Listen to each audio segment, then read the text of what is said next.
दोस्तों मेरा second video है मिस्टर राघव चड्ढा के लिए। वीडियो को पूरा जरूर देखिएगा। आपने राघव चड्ढा जी को संसद में बहुत सारे आम जनता के मुद्दे उठाते हुए सुना होगा। आज मैं एक और मुद्दा उनकी लिस्ट में डाल रहा हूं क्योंकि हो सकता है मेरी आवाज सरकार तक ना पहुंचे। मुद्दा है कि भारत में फिक्स डिपॉजिट यानी एफडीज पे 30% तक का इनकम टैक्स लगता है और ये बहुत बड़ा मुद्दा है। Let me explain. देखिए, एफडीज पे इंटरेस्ट रेट मिलती है 6 से 7%, यानी 100 रुपए की एफडी पे 7 रुपए का इंटरेस्ट मिलता है। अब अगर इस 7 रुपए पे 30% का इनकम टैक्स लगता है तो टैक्स काटने के बाद केवल 5 रुपए ही हमारे पॉकेट में आते हैं। और अगर हम भारत की पिछली 40 साल का डेटा देखें तो पता लगेगा कि इन्फ्लेशन रेट, महंगाई दर 4 से 5% ऑन एन एवरेज रही है हर साल की।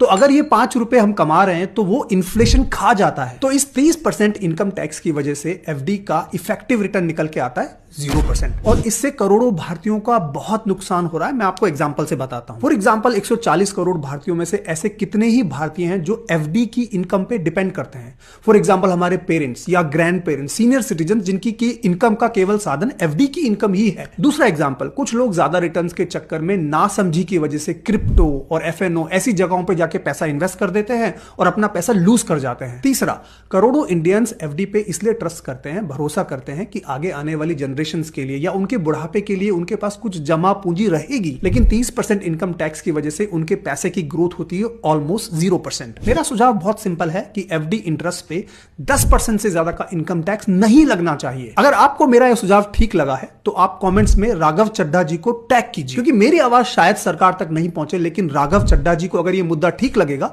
तो वो इसे संसद में उठा सकते हैं। और दूसरी बात, मैं राघव चड्ढा जी को एक लाइव पॉडकास्ट के लिए इन्वाइट कर रहा हूं। मेरी सेकंड अपील है उनके लिए ये कि आप मेरे साथ आए, लाइव पॉडकास्ट करें। 10 से भी ज्यादा मुद्दे हैं जो मैं आपके साथ डेटा के साथ शेयर करना चाहता हूं और उम्मीद करता हूं कि ये सारे इश्यूज अगर आपको ठीक लगे तो आप संसद में उठाएं। इससे पहले भी मैंने एक वीडियो बनाई थी और उस मुद्दे को उठाया था। उस मुद्दे पे राघव चड्ढा जी ने खुद लाइक किया मेरी इंस्टा रील को। उम्मीद करता हूं कि आप भी इस वीडियो को लाइक करेंगे, कमेंट्स में राघव चड्ढा जी को टैग करेंगे और ज्यादा से ज्यादा इस वीडियो को शेयर करेंगे, जिससे मेरी